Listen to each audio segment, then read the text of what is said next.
feche os seus ouvidos por alguns instantes. E você permita que o Senhor trabalhe o seu coração nesta noite. A lógica era simples. Jesus morreu porque era fraco. E se era fraco, não tinha poder. E se não tinha poder, não era filho de Deus. E se não era filho de Deus, nunca poderia ter sido Deus. Esta era a lógica da ocasião. O trajeto que fazia entre Roma e Jerusalém, nos tribunais romanos, nos tribunais judeus, nas conversas de catacumba, dos escondidos e com medo da morte, conversavam sobre essa lógica. Morreu porque era fraco.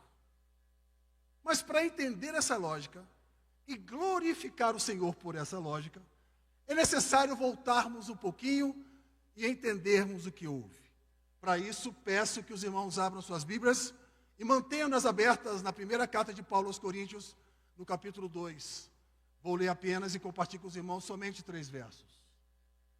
Primeira carta de Paulo aos Coríntios, no capítulo 2. Leio e recito para os irmãos a partir do versículo 6. Diz-nos assim a palavra do Santo de Israel. Falamos sabedoria aos perfeitos, não sabedoria deste mundo, nem dos príncipes deste mundo, que estão destinados à destruição, mas falamos sabedoria oculta em mistério, preparada antes dos séculos para a nossa glória. Sabedoria esta, que se os homens desse mundo a tivessem entendido, não teriam crucificado o Senhor da glória. Vamos orar, irmãos. Usa e faça o que quiseres nessa noite, Senhor. Apesar de mim, usa-me para glorificar o teu nome e abençoar a vida do seu povo, no nome de Jesus. É necessário voltar um pouco. Se os homens deste mundo tivessem entendido a sabedoria de Deus, não teriam crucificado o Senhor da glória. É necessário voltar um pouco. Quinta-feira, 12 horas, horário de Jerusalém. Jesus reúne os discípulos e pede a 2 deles que vão até a cidade e se encontrem com um homem que estava carregando água e diga a esse homem: o mestre pede o seu local de moradia para ele fazer a última refeição. Ora, parecia uma missão quase impossível, mas Jesus, como é um professor cheio de graça, já deu a cola para esses 2 que foram. Porque carregar água era uma função de uma mulher. E eles, quando vissem um homem carregando água, eles saberiam: é este o homem que o mestre quer que conversemos. E eles conversaram e ele prontamente disse: o local já está limpo e reservado para que o mestre faça a sua refeição. Jerusalém, 15 horas, quinta-feira. Pedro e João pegam um cordeiro e vão ao templo, como outros milhares de judeus, para que o sacerdote principal degolasse a ovelha ou o cordeiro e pegasse aquele sangue e aspergisse na base do altar, e outro sacerdote carneasse aquele cordeiro. Pedro e João, participando desse processo, teve a sangria do seu cordeiro e teve o corte dela, retalhamento, e eles levam para casa. Temperam com ervas aromáticas e vinho e colocam para assar. Isso eram 3h40, quinta-feira, horário de Jerusalém. 18 horas, quinta-feira, horário de Jerusalém. Jesus chama os discípulos e diz: vamos preparar a Páscoa, vamos preparar o Seder. Nisso, Pedro e João já pegam a ovelha que estava prontinha, tostadinha, gostosinha, preparam rodelas de abacaxi, purê de maçã, o suco de uva amassado na hora, pães ázimo e preparam a ceia do Senhor. Jesus não pratica mais a Páscoa. Jesus agora institui para nós o Seder. Agora nós nos alimentamos para a glória de Deus. Não mais por causa do sacrifício, mas agora por causa de uma pessoa viva. 19 horas, quinta-feira, horário de Jerusalém. Jesus institui a Eucaristia e o sacerdócio. Olha, pastor, essa palavra não pertence ao outro grupo, não, essa palavra é nossa. Eucaristia é a palavra, eu te agradeço, eu te dou graças, eu te rendo louvores, Senhor.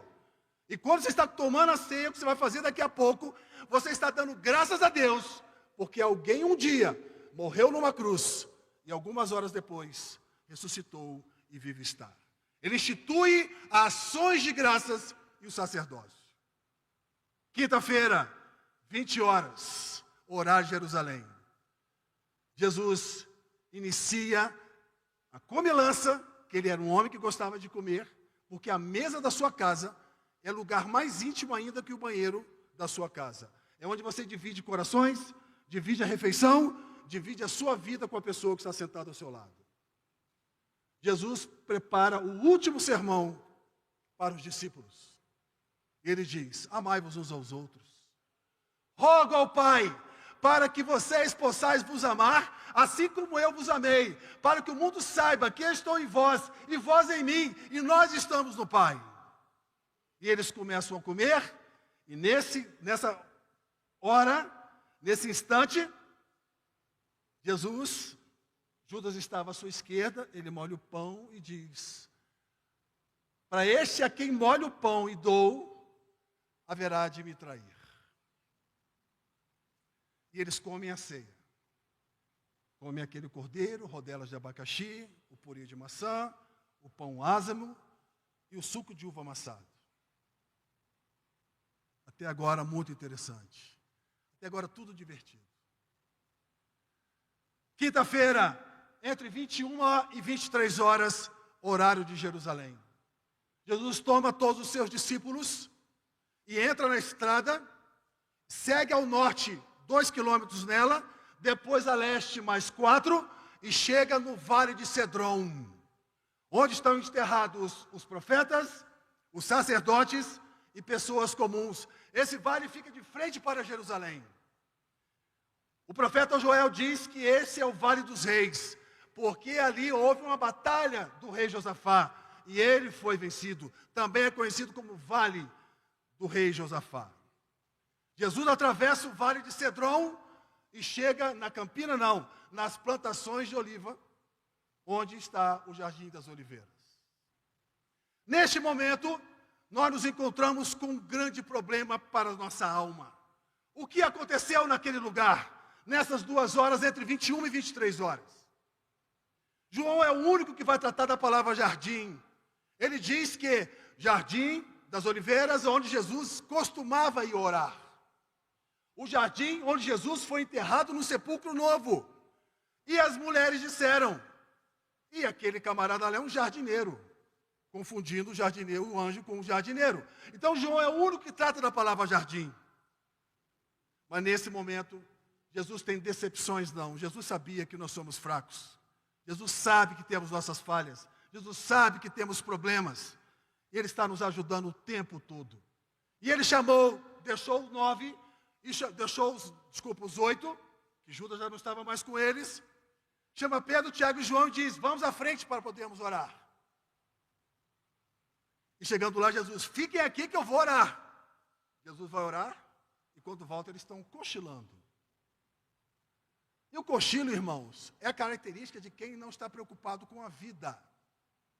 O livro de Jonas nos mostra que quando Jonas entra naquele barco, na direção de Tarsis, achando que poderia enganar ou fugir do Todo-Poderoso, foi para o porão do navio.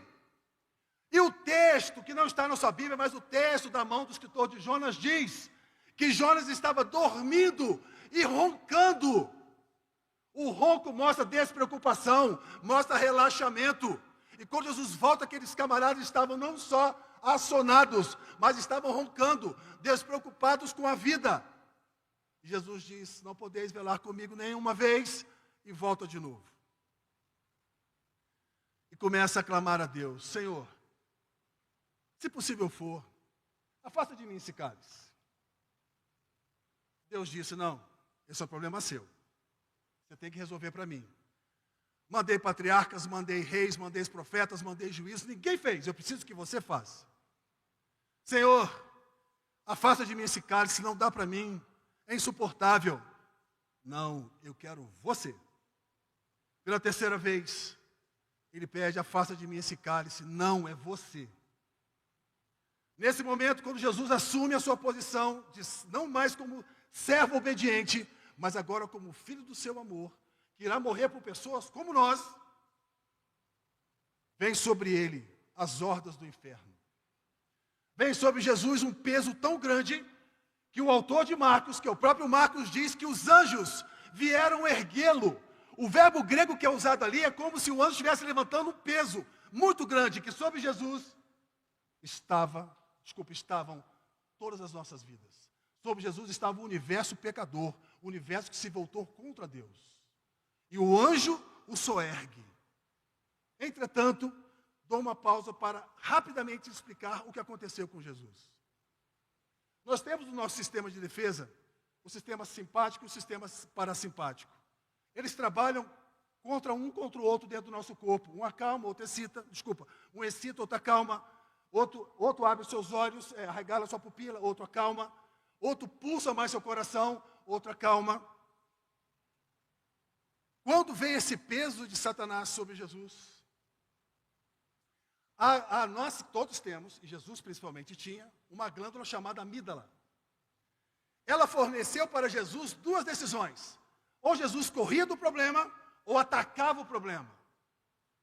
Jesus ficou paradinho. E o seu sistema simpático aumentou a sua pressão, sua respiração foi além, as batidas do seu coração ficaram excitadíssimas e muito sangue para o seu cérebro, para que ele pudesse ter condições de saber o que faço. Como ele ficou calmo, guardado pelo Espírito do Senhor, quando o sistema parasimpático acalmou as batidas do seu coração, o fluxo sanguíneo acalmou, não mandando mais para o cérebro, a pressão esmagadora do inferno foi tão grande que que as células sanguíneas de Jesus foram transportadas para suas glândulas sudoríparas. E acontece com Jesus uma coisa chamada hematidrose. Que na sua Bíblia está traduzida, Jesus transpirou sangue. A nossa pele tem cerca de 200 glândulas sudoríparas, é o maior órgão que nós temos no corpo. Jesus suando, a noite estava seca, o tempo estava quente, e Jesus suando sangue. Por onde ele suava, qualquer poro dele era sangue. E ele não estava sem camisa, ele não podia tomar banho, ele estava com a roupa. Imaginem o quadro, aquele sangue saindo e secando, e o cheiro de carne morta, o cheiro de morte acompanhando Jesus. Quinta-feira, 23 horas, horário de Jerusalém. O traidor chegou. E chegou abraçando Jesus, falando palavras melífluas e lisonjeiras, elogiando Jesus, e a certa altura beijou-lhe a face. Mestre, eu te saúdo. E deu um esmaque em Jesus. Jesus, sabendo que esse era o sinal da traição, nada fez. E Judas ficou mais um tempo, porque o combinado foi, ficai aqui que eu vou beijá-lo, e eles estavam preocupados porque eles pensavam que Jesus era um guerrilheiro de espada, um homem forte, tipo um Rambo ou Conan da época. Jesus devia ter provavelmente 1,70 m, franzino, e com as pressões que ele tinha passado, já estava enfraquecido. Sexta-feira, 0 hora, horário de Jerusalém.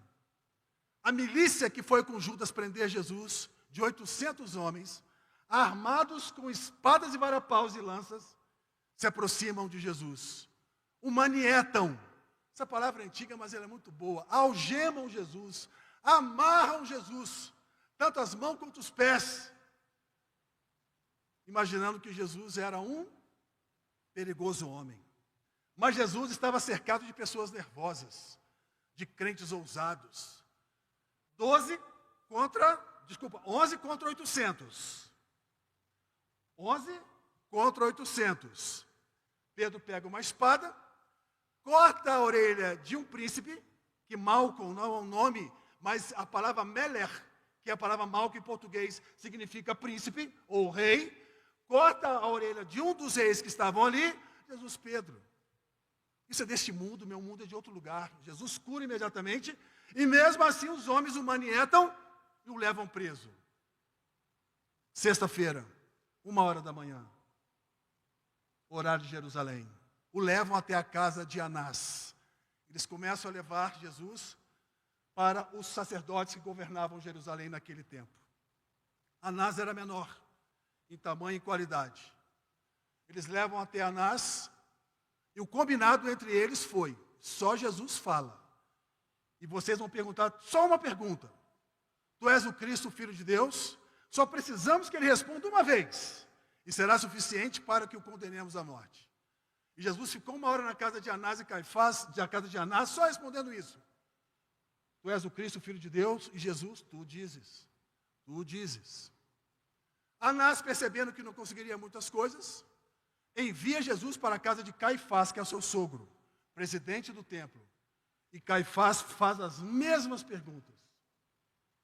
O doutor Haim Cohen, que foi presidente da Suprema Corte de Israel, que na minha opinião é a Suprema Corte mais importante do mundo, escreve um livro chamado Os Crimes Cometidos no Julgamento de Jesus.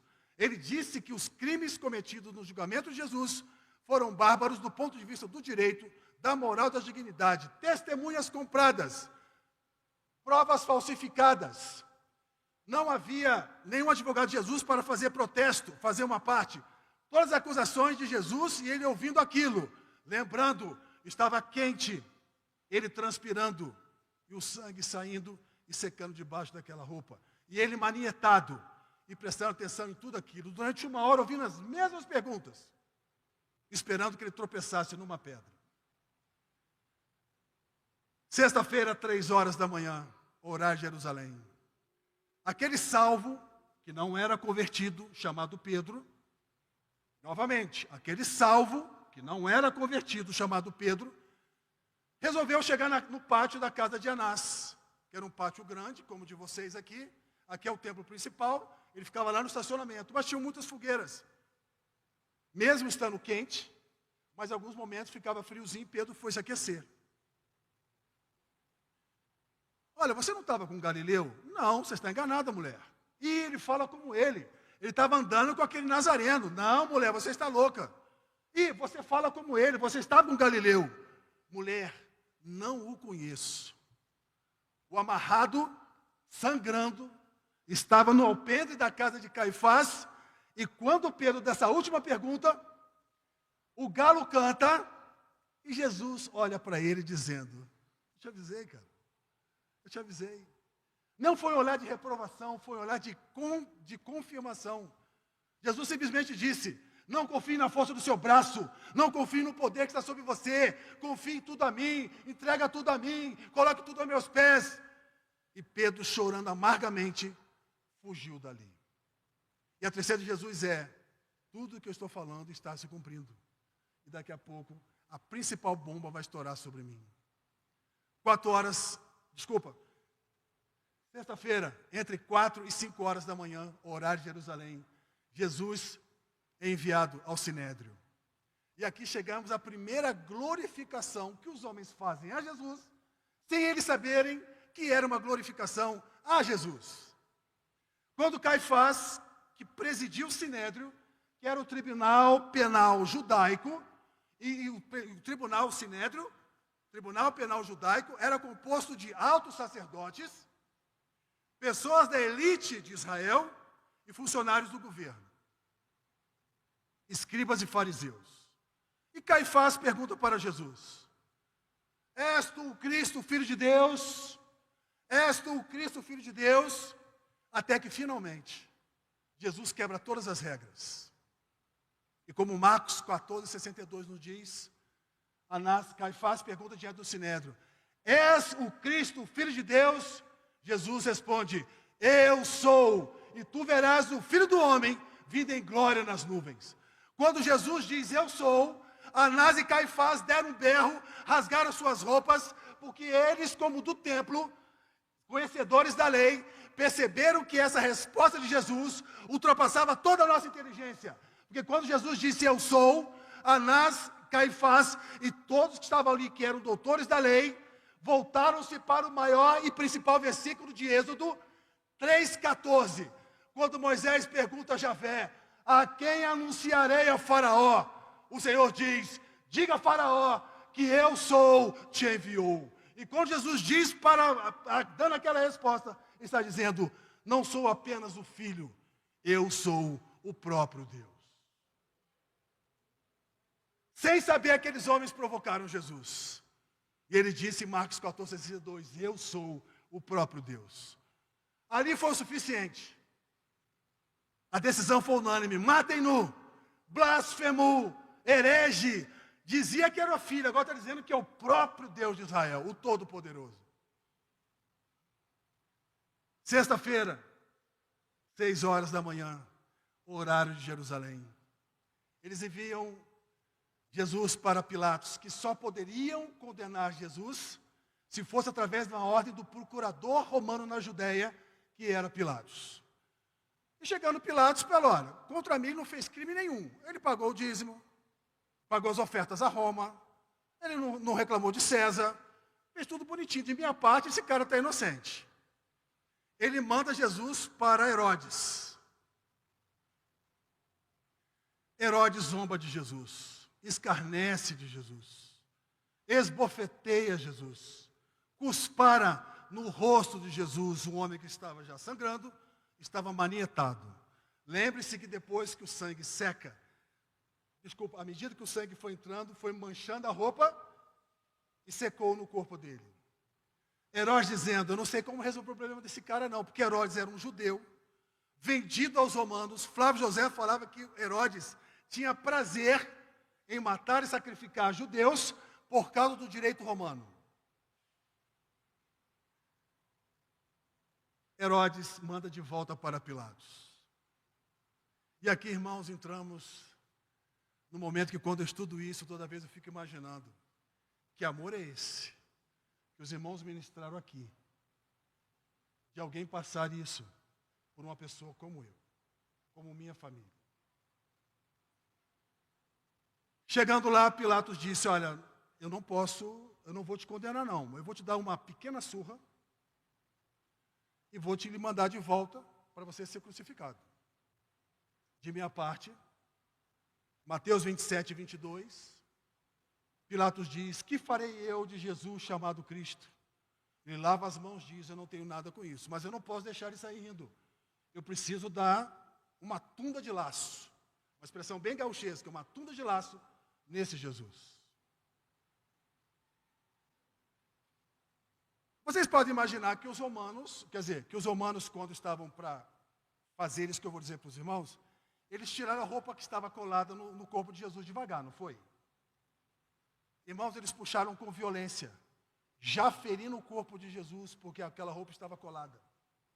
Puxaram até a cintura, soltaram as mãos de Jesus e o amarraram nessa posição. Para que o crucificador pudesse dar em Jesus chibatadas com uma coisa chamada flagrum. Era um chicote feito com 3 tiras de couro. E no meio dessas tiras tinha um peso de aço. E na ponta dessas tiras tinham ossos em forma de serra, fossem ossos humanos ou ossos de animais. Porque quando o chicote bate, ele primeiro bate a parte do meio, que é a onda, e depois, no final, pela física, ele faz a puxada. Então, à medida que o peso batia, magoava. Depois vinham os ossos para cortar. E eles não tinham uma regra, o direito romano não tinha uma regra. Deuteronômio 25:3 é que diz que você não pode chicotear um judeu acima de 40 chibatadas. Experiências foram feitas nos Estados Unidos com fisiculturistas, parrudos enormes. Eles receberam dinheiro dizendo, ó, vai ferir e tudo mais. Não, pode dar que a gente aguenta. Irmãos, a maioria deles desmaiou de dor na segunda chibatada. E nessa posição, Jesus ficou completa e totalmente exposto. Já sangrando, e a cada chibatada ou cada flagrunada que ele recebia, o seu pulmão entrava em colapso. Não houve quebradura de costelas. A hipovolemia o tomou de assalto. Pouco fluido e pouco sangue circulando nessa parte. A dor era sem tamanho. E permita contar para vocês um testemunho rapidamente de dor. Semana passada eu fui acometido de cálculo do ureter. A dor era tão insuportável. Por 5 vezes eu disse: Senhor, se o Senhor me matar agora, a dor passa, eu já estou resolvido o meu problema. E o médico primeiro entrou com um tramal, depois 2 doses de morfina, e a dor não passava. E a dor de Jesus, irmãos, foi medido. É uma dor chamada dor de morte. Como Pedro vai dizer no discurso do descida do Espírito Santo, em 2:24 de Atos, porque Jesus venceu a dor da morte. E à medida que o flagrum batia em suas costas, rasgava-lhe o corpo e o sangue jorrava. Rasgava-lhe o corpo nas pernas, nos braços, e a posição que ele estava era para ter morrido. Mas Deus o sustentou. Deus o sustentou. Não satisfeito, Pilatos diz: vistam-no com uma roupa de rei. Nesse interim, havia atrás do palácio de Pilatos um pequeno jardim que tinha plantações de um espinho chamado espinho de Cristo da Síria. O espinho é tão espinhoso, pastor, que parece um prego. Não só de forma, mas a estrutura dela. Você pode bater, que ele vai entrar numa parede, vai entrar no concreto. Pegaram ramos desse espinho e fizeram uma coroa para Jesus. Só que enquanto teciam a coroa de Jesus, eles pegavam uma espécie de uma vara e ficavam cutucando Jesus para sair ainda mais sangue. Já estava sangrando desde a hematidrose. As emoções, Satanás sobre ele, pouco líquido, a respiração estava difícil, porque com essa dor, a pessoa entra em choque, a pessoa começa a ter alucinações. Jesus manteve-se firme, o propósito dele era chegar onde chegou, e nós vamos chegar lá daqui a pouquinho. Quando colocaram a coroa de Jesus, os espinhos furaram-lhe o couro. Só, irmãos, que a coroa não é que está na tradição, que só pega testa e pedaço aqui. Foi formada em forma de boné, para que ferisse em cima, do lado e principalmente na fronte. E eles cravaram a coroa, para que não caísse. A dor era lancinante, a ponto dos médicos dizerem que, muito provavelmente, Jesus sentia dor quando respirava. Para ele era negócio respirar e deixar o gás carbônico aqui dentro. O máximo possível. Mas uma pessoa normal fica... Então Jesus sentia dor constantemente. Não há um medidor de dor. Mas aquelas dores, eu digo, foram por minha causa. Então deve ter sido insuportável. Se fosse por alguém bom, alguém bonito, alguém santo, alguém responsável, alguém que diante de Deus valesse a pena, talvez até fosse suportável. Mas por pessoas como nós, eu imagino a dor que ele estava sentindo. A dor. E depois de batê-lo, de massacrá-lo, feri-lo, deixar os seus pulmões em frangalhos, a sua bexiga provavelmente ardendo, porque não tinha líquido mais, e a função urinária já não estava mais respondendo como deveria. Jesus em pé, vestido com a roupa. Aquele pano vermelho que colocaram em Jesus é uma forma romana de dizer: esse cara se encontra no lugar de Deus. O pano vermelho só tem essa função, é vergonha e humilhação. Os romanos estavam dizendo para quem estava assistindo que esse cara pensa que é Deus. Mas aqui nos encontramos novamente com os homens glorificando Jesus, sem saber que estavam glorificando Jesus. Porque quando Pilatos faz Jesus sofrer e bate nele muito, ele diz para a população toda: Hineni Hageber. De novo. Hineni Hageber. Eis aqui o homem. E Jesus já sofrendo, como eu disse, 1,70 m, talvez 70 quilos, já sofrendo emocionalmente desde as 18 horas, quando ele dá a comida para o traidor, com hematidrose, hipovolemia, o sangue saindo, chicoteado e os espinhos entrando-lhe. Alguns médicos acreditam que Jesus tenha até sofrido a inflamação do trigêmeo, que é a pior dor que tem, é uma dor que não para. Para mim não faz diferença, ele sofreu por minha causa. Então o que ele sofreu eu tenho que devolver para ele. E quando Pilatos diz, Hineni Hageber, estava colocando Jesus na posição de Deus. Sabe por quê, irmãos? Existem 4 palavras em hebraico para homem. Ish, Enosh, Adão e Geber. Todos os 3 tratam de homem simples. Mas quando Pilatos diz, eis aqui o homem, Hineni Hageber, ele está dizendo, eis aqui o homem que transforma. Eis aqui o homem que constrange. Eis aqui o homem que pode mudar a sua sorte. Eis aqui o homem que é Deus. Sem saber, novamente, Pilatos, como foi com Caifás, exalta Jesus na posição de Senhor. Sexta-feira, 7 horas da manhã, horário de Jerusalém. Jesus é levado para a porta da fortaleza Antônia e é colocado sobre seus ombros o patíbulo, porque o pau da cruz que ficava na vertical já estava pronto. Jesus só poderia carregar aquele patíbulo. Era uma madeira de 60 quilos, para um homem que já estava já um dia acordado, perdendo sangue, sofrendo todo tipo de dor e constrangimento físico.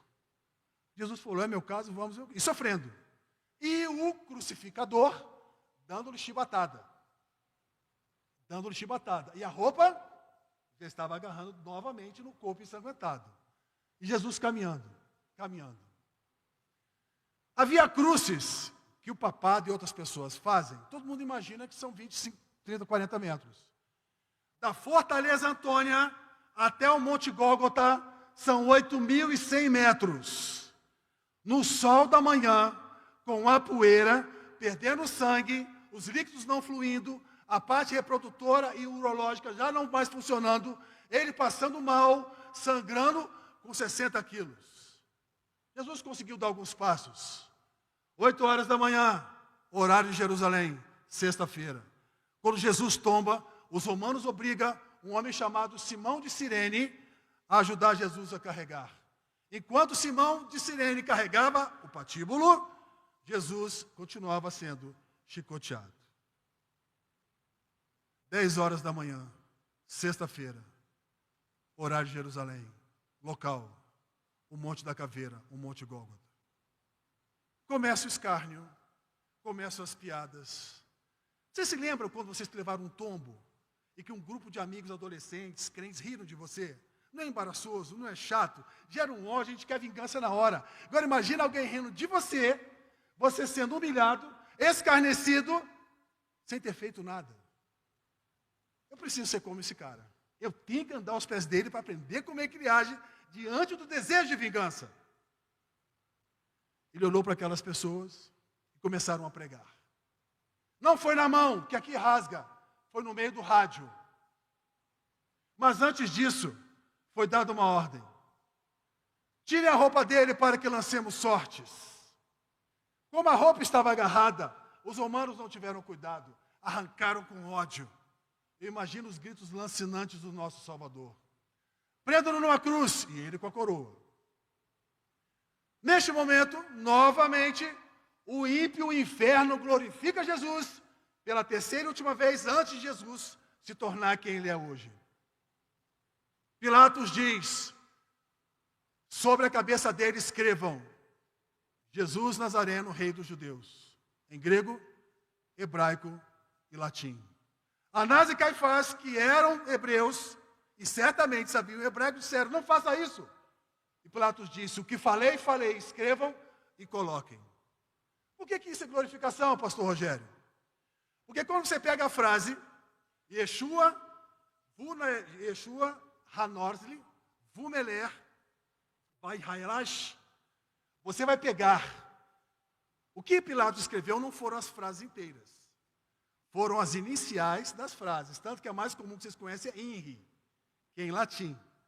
Mas em hebraico, quando você escreve Jesus Nazareno, rei dos judeus, com as letras iniciais, Pilatos mandou escrever Iod-Re, Vav-Re. Vocês têm ideia do que significa isso? Este é o nome santo, impronunciável, do nosso Deus Todo-Poderoso. Quando Pilatos coloca sobre Jesus essa frase, o próprio mundo está dizendo, este homem é Deus.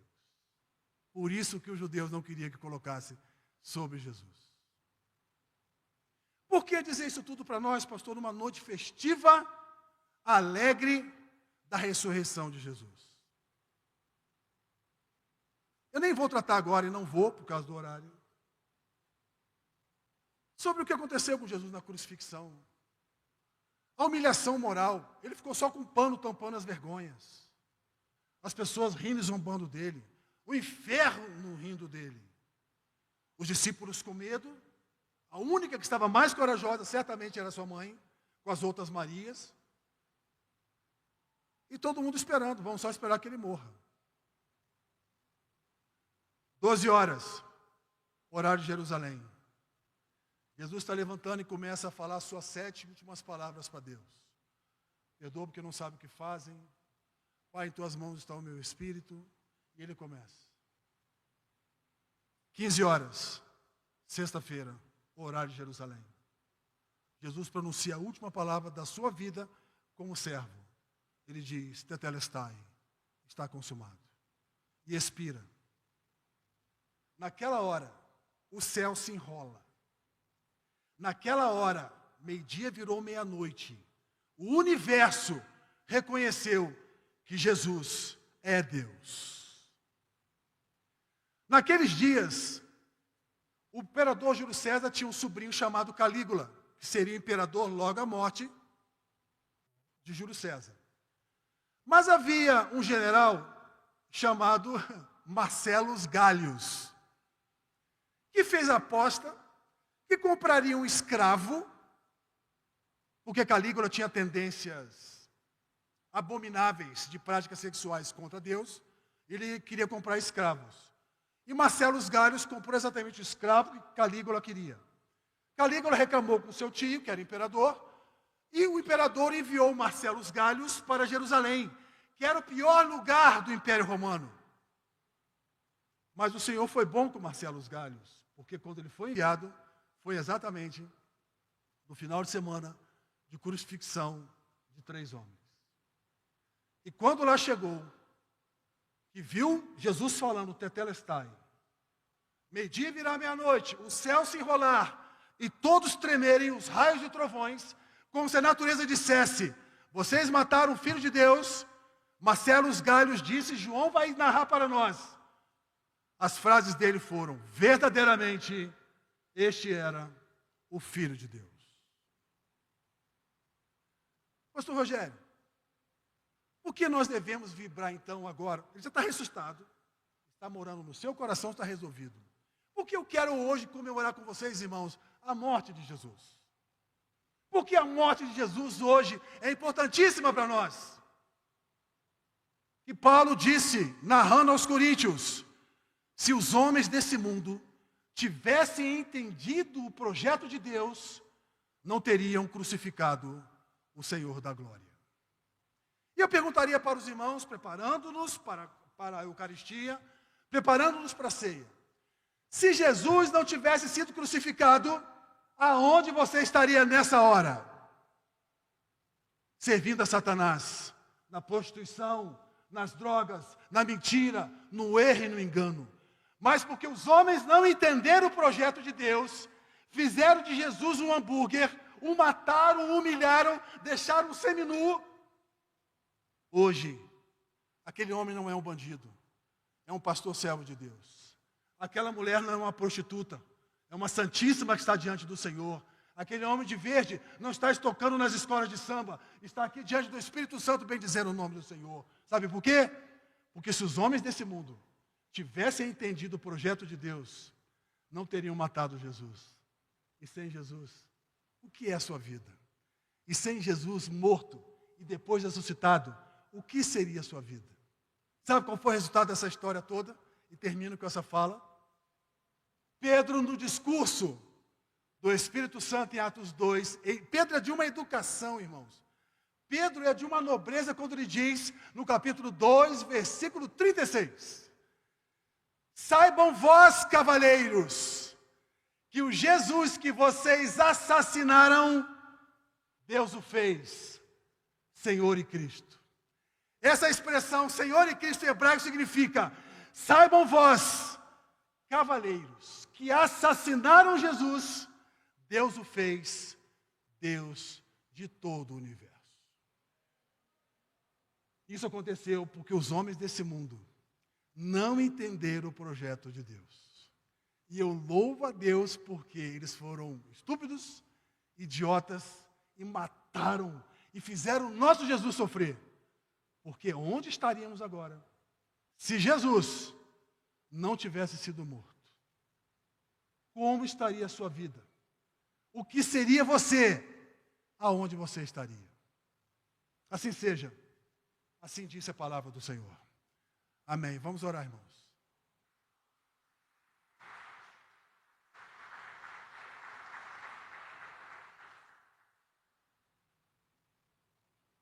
Obrigado, Senhor, porque agora nós podemos participar da Eucaristia sabendo: os homens desse mundo mataram Jesus, seguindo um desígnio seu, seguindo um projeto seu, para que o Jesus que eles transformaram num pedaço de carne, hoje é Deus, assentado à direita de Deus, governando todo o universo, e daqui a pouco virá nos buscar, julgar esse mundo e estabelecer o plano eterno do Salvador. Obrigado, porque podemos participar alegremente da Eucaristia, dando graças a Deus que Jesus foi moído, dando graças a Deus que Jesus ressuscitou, mas sobretudo, porque Jesus morreu e com a sua morte Ele nos deu vida e nos deu vida em abundância. Obrigado por essa oportunidade. Obrigado, Jesus, porque o Senhor nos ajudou nessa hora. Obrigado novamente por esse povo. Faça-se presente ainda mais nesse lugar. Que essas pessoas, ao apregoarem o Evangelho, digam: graças a Deus que os homens desse mundo mataram Jesus. E é por causa da sua morte e da sua ressurreição que nessa hora vamos participar da Eucaristia, louvando e glorificando o nome de Jesus. Amém.